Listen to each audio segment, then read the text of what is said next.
Muito bem, gente, estamos de volta aqui na Band, obrigado pelo carinho da sua audiência. São 4 horas e 39 minutos, 4h39, você acompanhando aqui ao vivaço o nosso Brasil, gente, neste feriadão. Vamos lá na janela da justiça, vamos ver se ele pintou no pedaço. Ah, faz isso não, será que ele também focou o Tiradentes? Vamos mostrar aí, liga a luz aí pra nós aí, liga a luz. Aí, ó, mais uma vez. Mas, ó, vou falar uma coisinha pra vocês. Para não cortarem o ponto do doutor, por favor, uma imagem, pelo menos. Eu gostaria de uma imagem na janela do nosso doctor. Vai lá, do Colobar. Aí, ó. Que maravilha. Tá sério. Nosso doctor. Aí, ó. Tá fazendo biquinho nosso doctor, que foi visto no Guarujá. Uma sunguinha meio pink, mostrando a bela barriguinha, o nosso doctor. Na praia! Aê, curtindo! Nudista! Nudista? Na plaja! Vai me dizer quem foi Tambaba! Nosso doctor. A imagem do nosso doctor aqui na tela, vamos aos abraços e aos alôs do povo que acompanha o nosso Brasil, gente. A Valéria Rezende, doutor, ela tá revoltada com o senhor porque o senhor abandonou ela no Facebook. Doutor, adiciona a Valéria Rezende no Face, tá bom, doutor? Também um abraço também pro Rafael Passi, ele que mostrou pra gente, mandou uma imagem lá de uma obra que destruiu uma rua lá no Vale do Sereno. A nossa equipe de produção vai verificar isso certinho, tá bom, Rafael? Pra gente fazer uma reportagem sobre o tema. A Deise Silva e também o Tiago Henrique, obrigado pelo carinho da audiência. Mandando um abraço pro Moisés, do Jardim Laguna, em Contagem. E também a missionária Juscelia, povo que acompanha e muito o nosso Brasil, gente. E nesse feriadão, deixa eu mandar um abraço também pro Lindolfo Florentino, do bairro Santa Amélia, dizer ele que é o nosso fã, hein, doutor? Acompanha sempre o nosso programa. Doutor, eu sinto que o senhor tá muito calado, o semblante tá olhando assim pro infinito. Espero que o senhor amanhã esteja aqui nos nossos estúdios, senão vamos cortar o seu ponto de vez, hein, doutor? Obrigado pela sua participação aqui, pelo menos em imagem. São 4h41, a gente começa o nosso telejornal hoje falando da morte do maior narrador esportivo do Brasil. Você viu que no nosso intervalo nós tivemos aí uma bela homenagem da Band. O Grupo Bandeirantes está todo emocionado com a passagem do Luciano do Vale. E agora você está vendo que em alguns programas a gente tem até o luto próximo da nossa logomarca pela passagem do Luciano. O nosso colega de Band foi o principal incentivador do esporte no Brasil. Fora que foi o maior narrador esportivo da TV e faleceu nesse último sábado.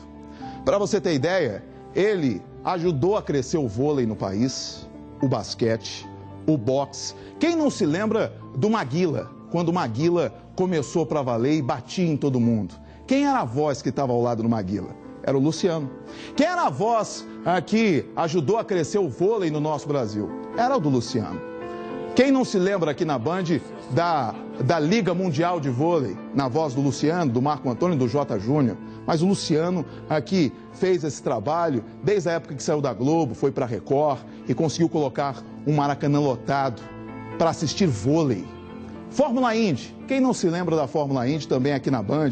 A seleção de Master, o futebol feminino, tudo isso teve o dedo de Luciano do Vale. O corpo do Luciano foi enterrado na tarde de ontem em Campinas, sua cidade natal.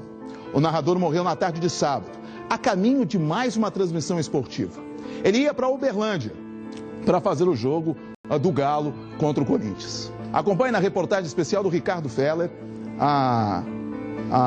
ele contando sobre essa morte traumática para todos nós, para o esporte, para a narração esportiva e também para o Grupo Bandeirantes. Enche a tela. Domingo, 4 horas da tarde, quando a bola rolou para Atlético e Corinthians pelo Brasileirão, o narrador esportivo Luciano do Vale era levado para o cemitério Flamboyant em Campinas.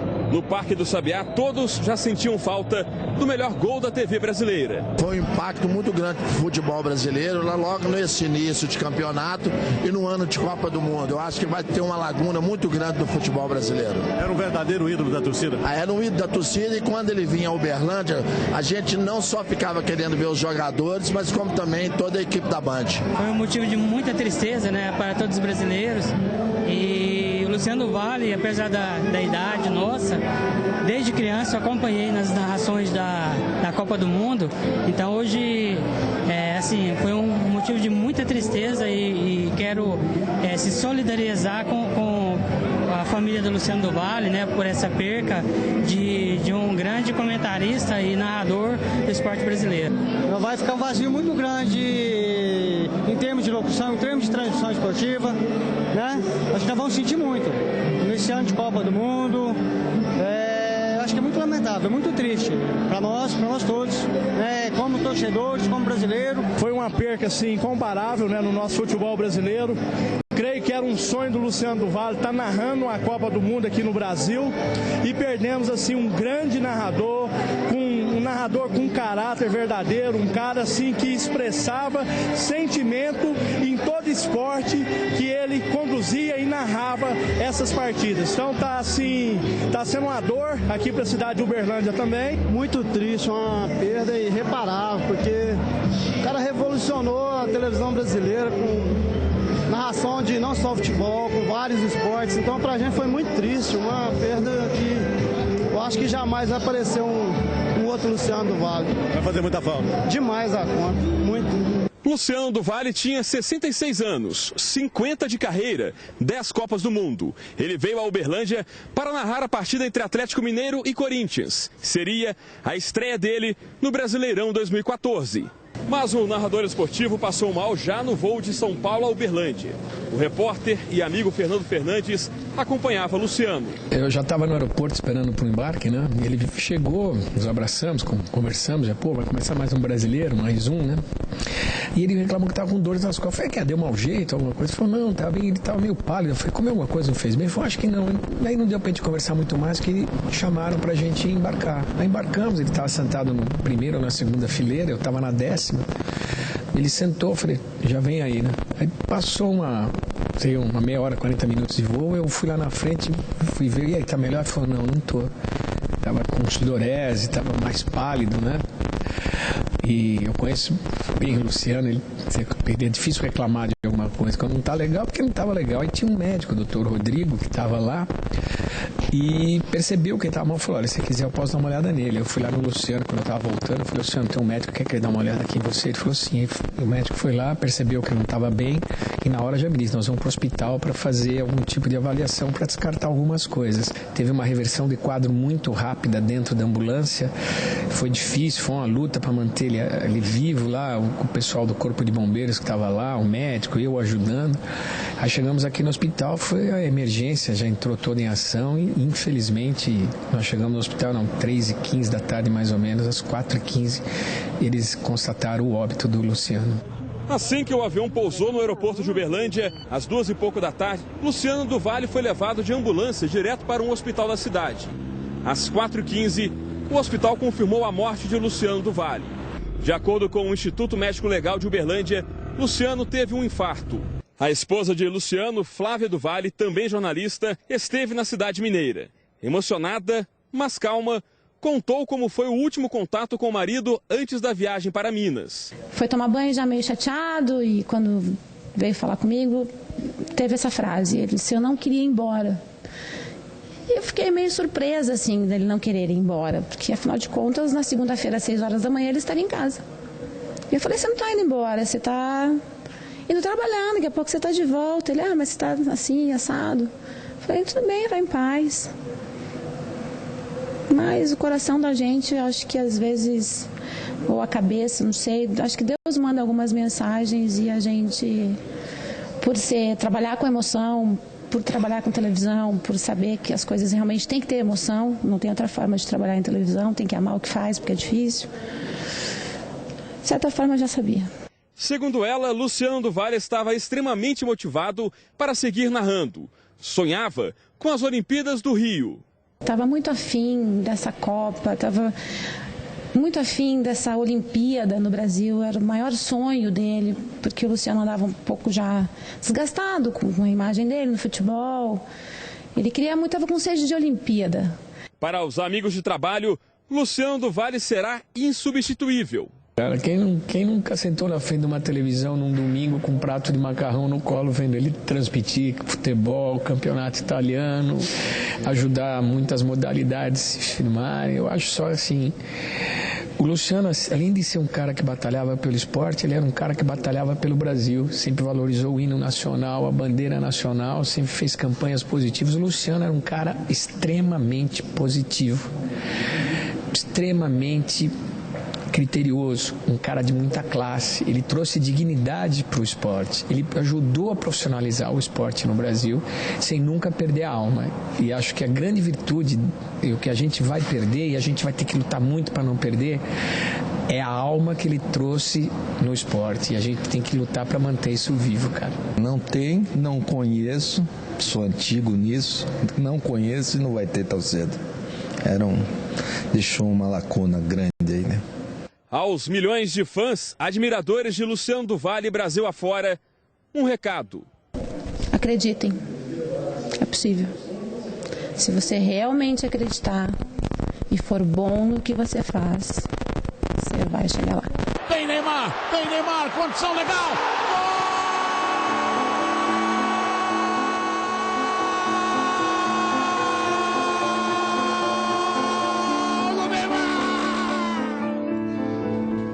Como diz Milton Neves, o maior gol da TV, não é mesmo? E eu fiquei muito chocado, estava no Espírito Santo e recebi a notícia à noite.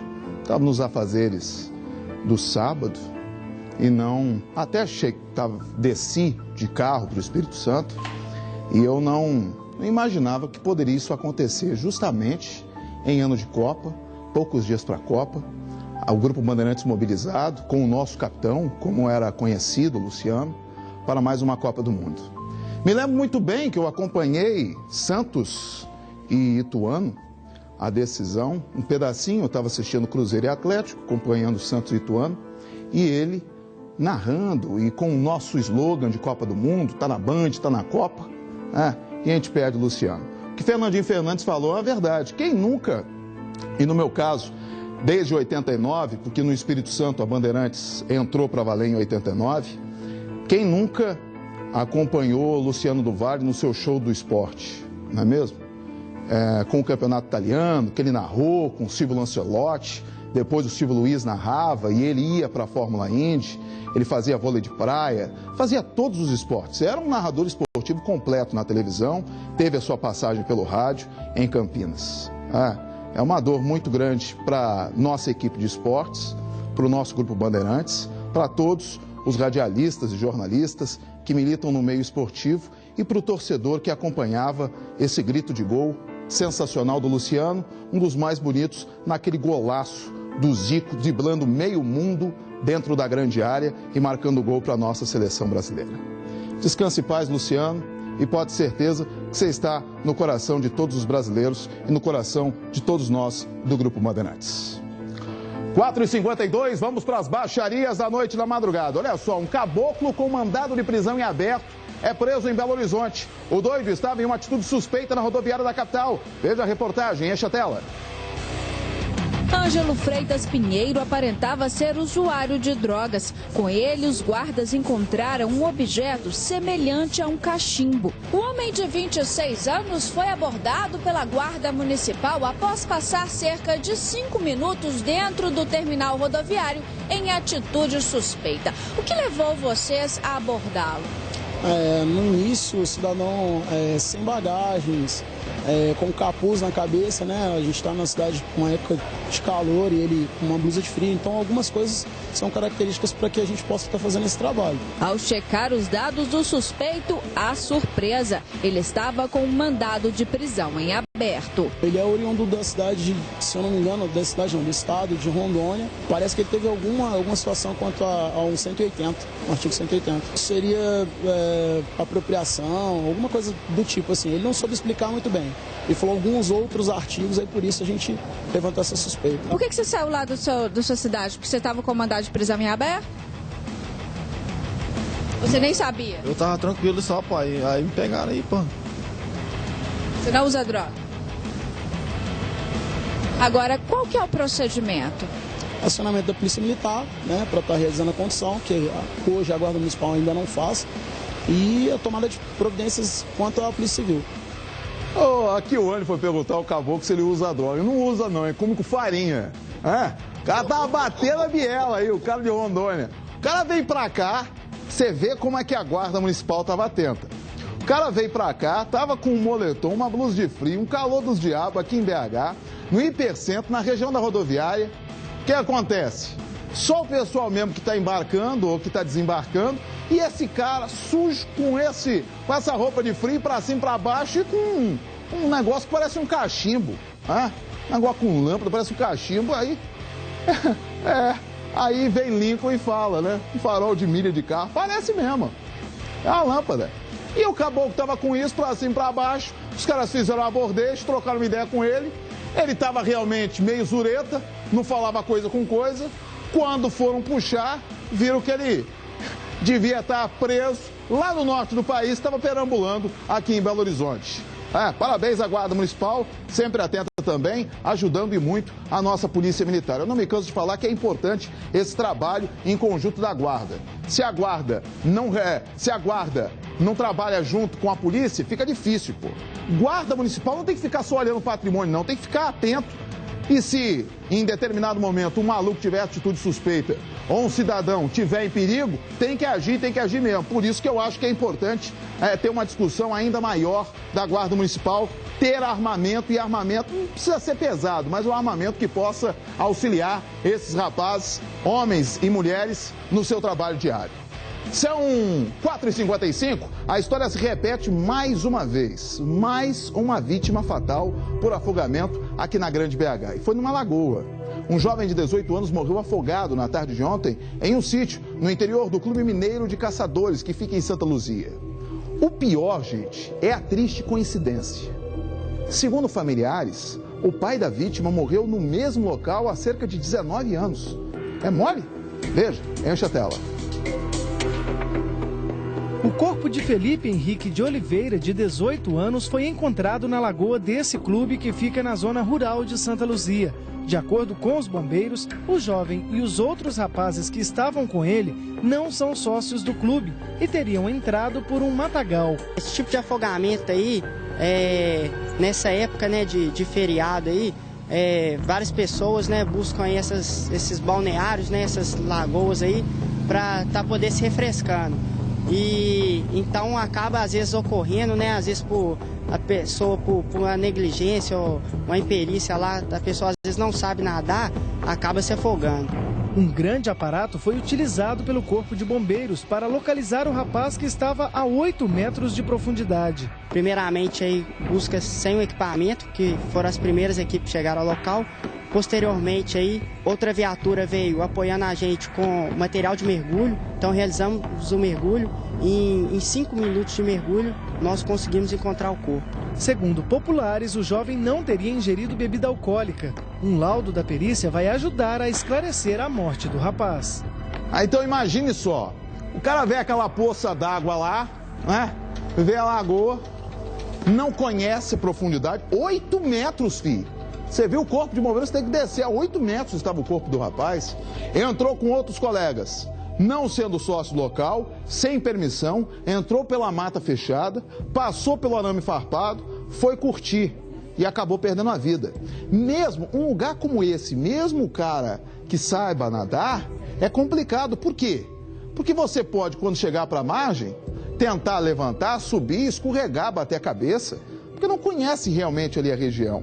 E pelo lado que ele entrou, deve ser pior ainda. Ele não entrou pela parte aonde os sócios do clube têm acesso. Entrou por outra parte. Mesmo com a chegada do Corpo de Bombeiros, acabou perdendo a vida. Ele com os colegas. Pelo que o Marcelo trouxe aí da reportagem, a princípio ele não ingeriu bebida alcoólica. Acabou fazendo uma peripécia e acabou perdendo a vida.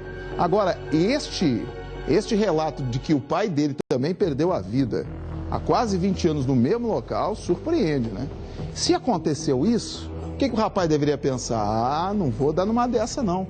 Mas hoje em dia, a gente não vê o limite, né, do que a gente pode ultrapassar Toda hora a gente ultrapassa o limite na nossa vida, né? Em vez da gente recuar um pouco, rapaz, meu pai perdeu a vida aí, não vou entrar em nada. Mas não, eu vou pagar para ver. E acabou perdendo a vida. Nossos sentimentos à família. E olha que drama familiar, né? Morre primeiro uma pessoa da família e quase 20 anos depois, o filho do rapaz. Impressionante. 4h59, uma pessoa morre e outra fica ferida em um acidente na BR-040 na altura de Nova Lima, aqui na Grande BH. O motorista teria perdido o controle do carro e batido em um poste. A aquaplanagem pode ter sido a causa do acidente. Veja, enche a tela. O estado de destruição do carro demonstra a violência da batida. Peças do veículo ficaram espalhadas pela rodovia. A frente do Palio ficou totalmente danificada. Um dos postes do canteiro central foi atingido e ficou tombado. O acidente foi na BR-040, saída de Belo Horizonte para o Rio de Janeiro. De acordo com testemunhas, o motorista seguia em alta velocidade. Tinha chovido bastante, a pista estava muito úmida, né? Muito molhada.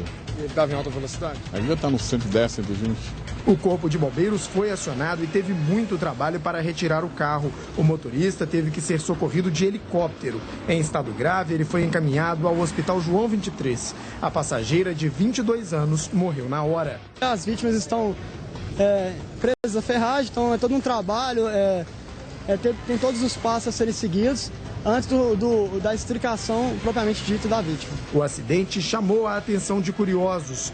Todas as pistas foram interditadas no sentido Rio de Janeiro, o que causou um grande congestionamento na altura de Nova Lima, na região metropolitana de Belo Horizonte. Um acidente grave, e é o que eu falo com você, não adianta você estar com um carro em perfeito estado, a pista for sensacional.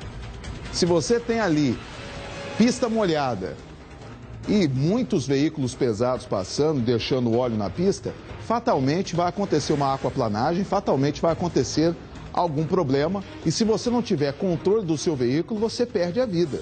Você vê que muitos curiosos pararam na rodovia, você vê imagens gravadas do socorro, imagens feitas do momento em que o Corpo de Bombeiros, junto com o pessoal da PRF, orientando ali a pista, o pessoal do SAMU 92, eles estavam tentando arrancar as pessoas das ferragens. O André está comigo, é o nosso patrulheiro deste plantão de feriadão. Ele está comigo para mostrar como é que está a volta do povo aqui para BH e região metropolitana.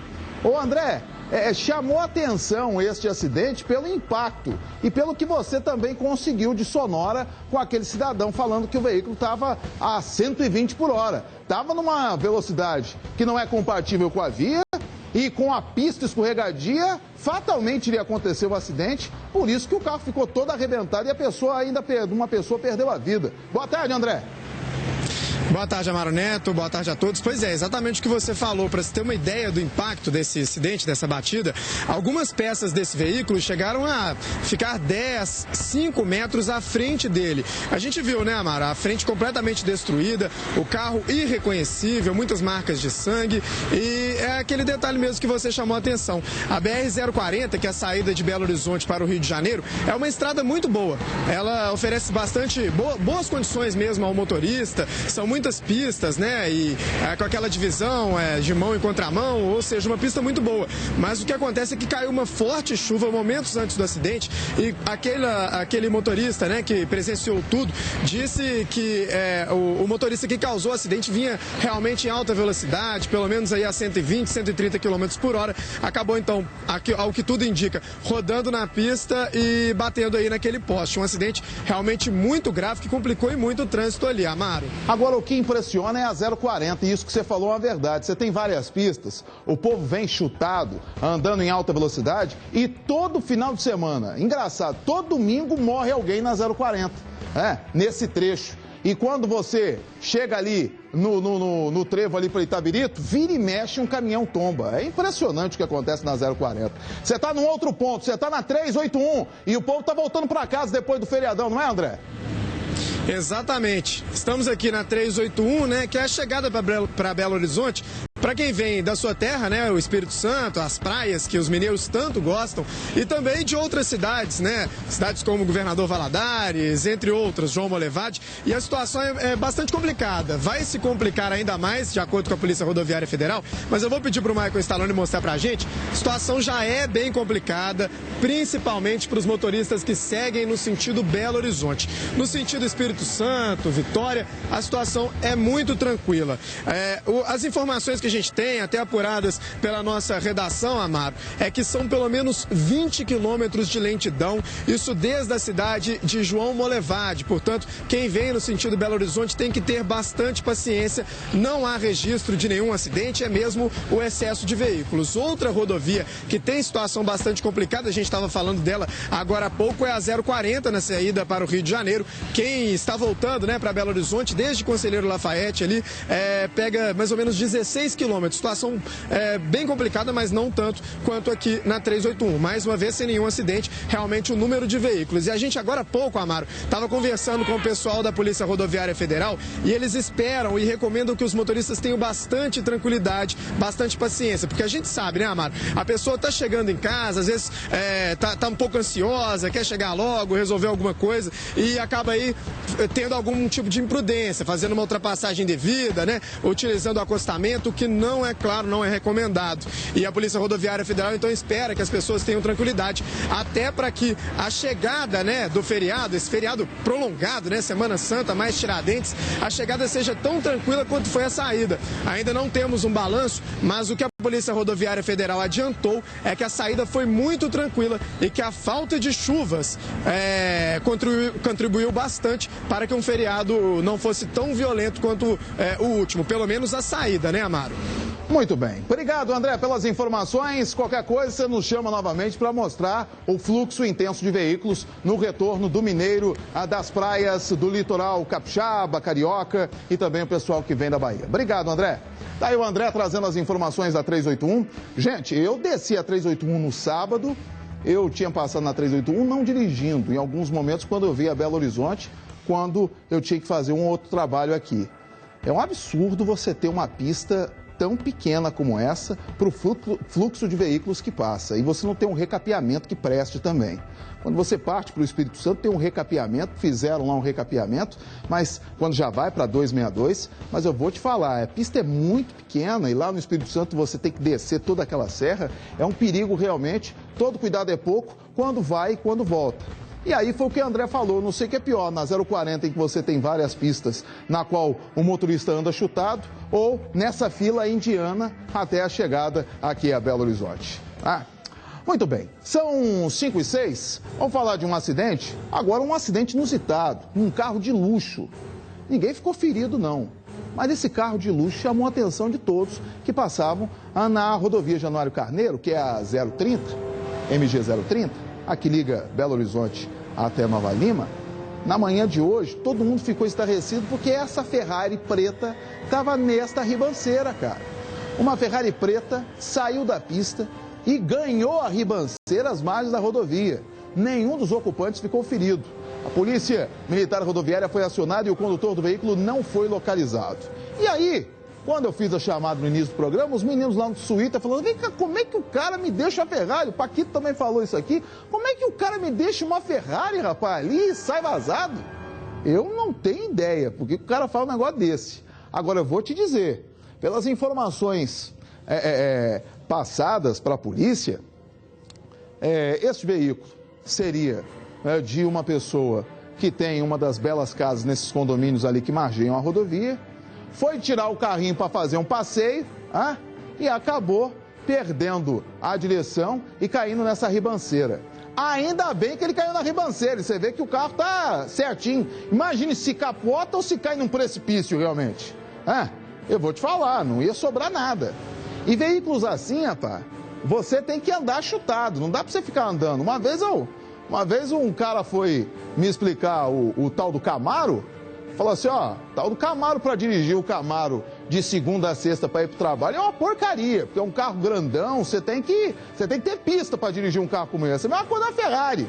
Esse cara fica tirando onda de Ferrari para cima e para baixo pelas ruas de Belo Horizonte aí, você tem que ter espaço para dirigir um carro desse. O que o cara deve ter feito? Pegou a rodovia, foi andar chutado. Deve ter visto o radar, quando foi desacelerar para 60, deve ter perdido o controle do veículo e desabado nessa ribanceira ali na MG 30. São 5 e 8. E olha que absurdo, um motorista embriagado e sem habilitação causou um acidente que terminou em morte lá em Poços de Caldas, que é na região sul do estado. Olha só o que aconteceu. O carro que ele conduzia arrastou a vítima e em seguida bateu numa caçamba. Olha só que desastre. Veja só, enche a tela.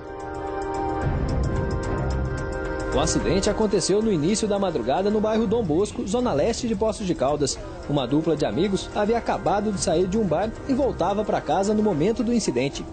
De acordo com a polícia, o veículo estava nesse local quando Ademir Bueno assumiu o volante. Ao perceber que o amigo não conseguia engatar a marcha, Luiz Carlos se ofereceu para ajudar.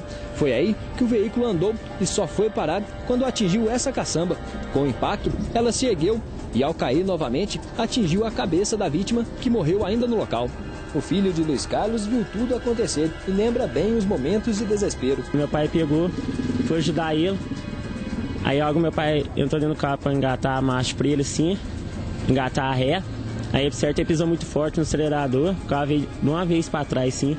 Aí bateu na caçamba de lixo, ergueu, meu pai entrou de baixo sim. Ademir Bueno, de 39 anos, foi submetido ao teste de bafômetro que acusou embriaguez. Além disso, ele não era habilitado. Ele foi preso em flagrante e levado para a delegacia. Por fato de ter ocorrido o óbito, né? O veículo foi apreendido, né? E o condutor foi prestar, né, esclarecimentos junto à delegacia de polícia para averiguar os fatos. O corpo de Luiz Carlos Freitas, de 47 anos, foi enterrado ainda no domingo. A família acredita que tudo não passou de uma fatalidade. Foi um acidente, porque eles eram muito amigos, né? Aí, sei lá. Foi um acidente, foi, porque o pai é parceiro do cara. Senão o pai nunca iria ajudar um cara embriagado, mamado e ainda por cima sem carteira de habilitação. Agora eu vou te falar que falta de sorte, hein? E que bobagem. Que bobagem. É igual quando um maluco chega e fala assim: não, vou andar com meu menininho aqui na parte de trás do seu carro, me dá uma carona aqui, eu tô com uma criança aqui, mas não tem cadeirinha de criança não. Não tem problema, os cambal, o cacete. Vai que acontece o acidente, eu tô falando pra você, igual o negócio do rapaz ali, aqui nós mostramos que acabou perdendo a vida numa lagoa, entrou pelo lado contrário, não era sócio do clube onde tinha lagoa, entrou num lugar fundo onde o pai dele morreu há cerca de 20 anos, pô. Eu não tô dizendo pra você? Olha o que acontece. O cara não tem carteira de habilitação, estava embriagado, foi manobrar um carro, bateu e tirou a vida do amigo. E o filho ficou, né, num momento como esse, perde o pai, e ele falou assim, era amigo, né? Falei, pô, que amizade caracu é essa, pá? O cara ainda ajudando um cara que estava embriagado, sem habilitação, o cara bate na caçamba e imprensa o parceiro e o cara perde a vida. E como disse o policial militar, o cara ficou lá trancafiado, não sabia se fica agarrado muito tempo, depois de fazer uma lambança como essa e tirar a vida do próprio amigo. São 5h12. Agora eu tenho um recado para você. Atenção, minha amiga dona de casa que já fez de tudo para emagrecer. Chega de dietas malucas, passa fome ou privações. Tá na hora de usar Drena Corpus. Olha, eu não me canso de falar que a tecnologia Drena Corpus é incrível. Ela é sensacional. Você tá vendo aí a cinta Drena Corpus, que com o auxílio do creme e do gel, facilitam e muito no seu emagrecimento. Você consegue emagrecer e eliminar gorduras com muita facilidade. Para você ter uma ideia, você pode diminuir até 8 centímetros da região da barriga. E olha, isso não é milagre, é tecnologia. Drena Corpus é ideal para prevenir a celulite, a flacidez, as estrias e a gordura localizada.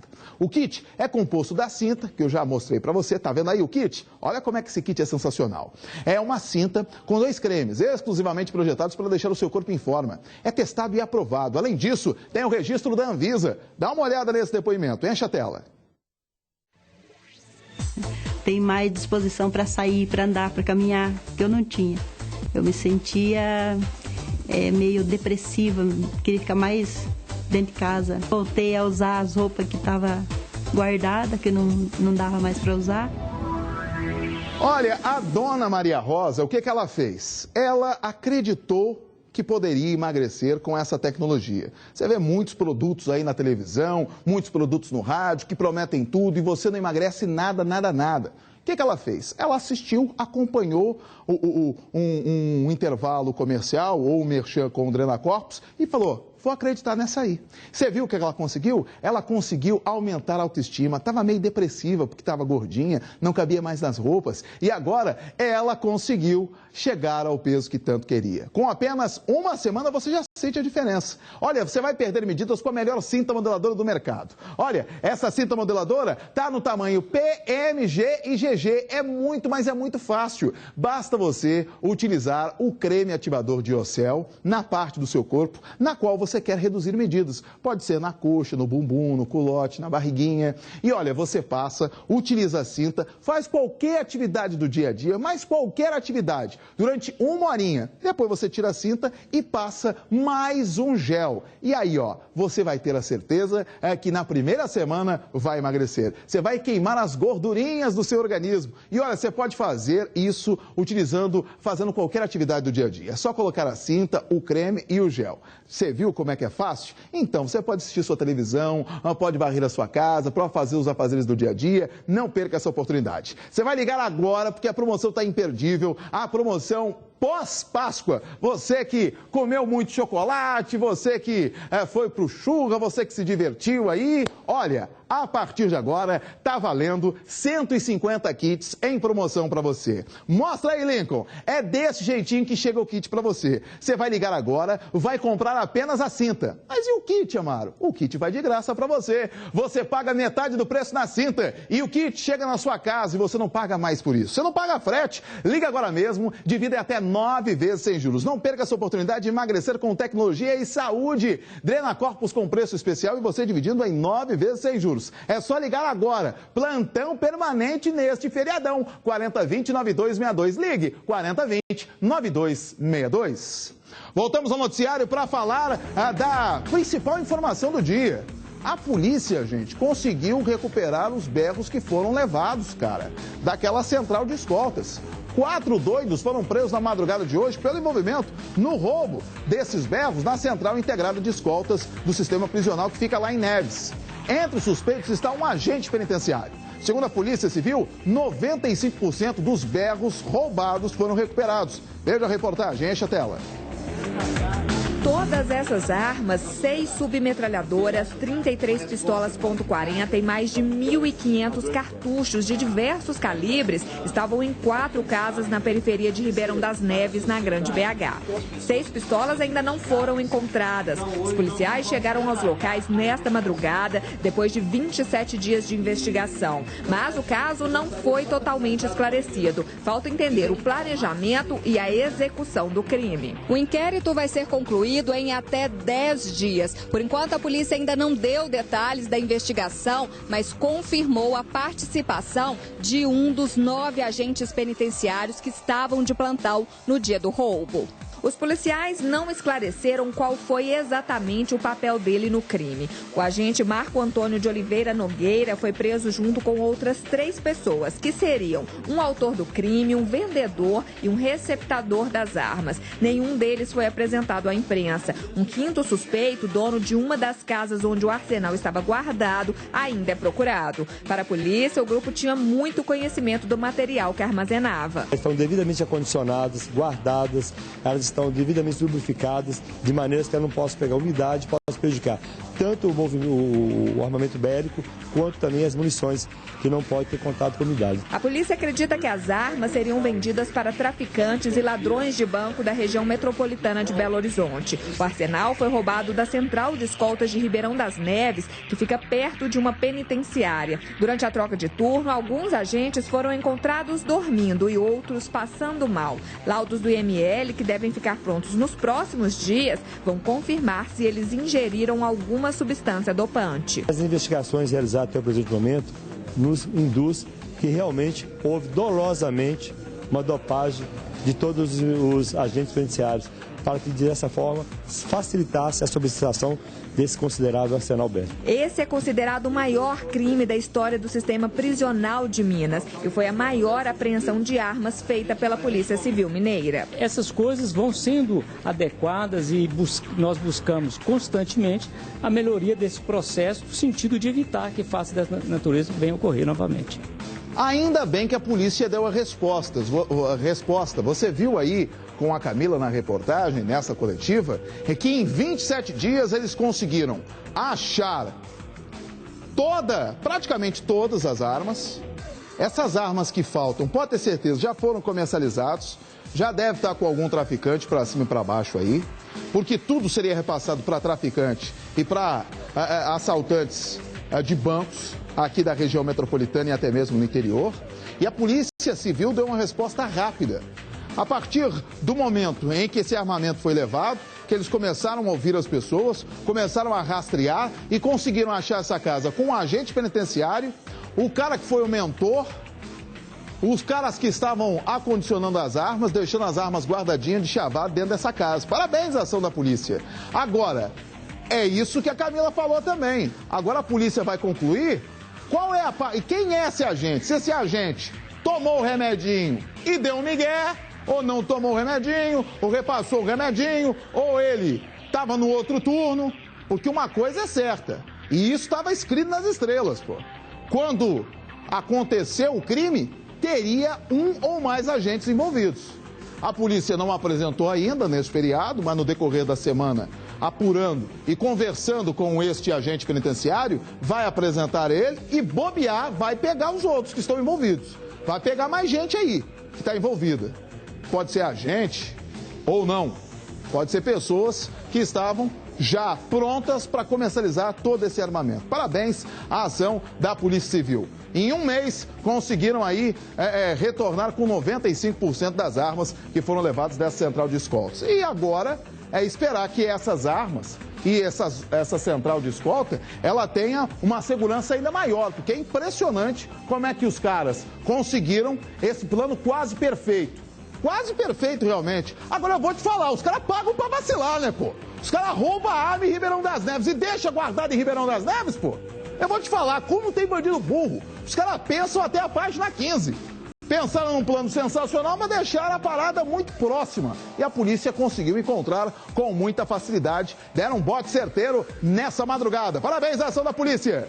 Olha só, revolta e desespero.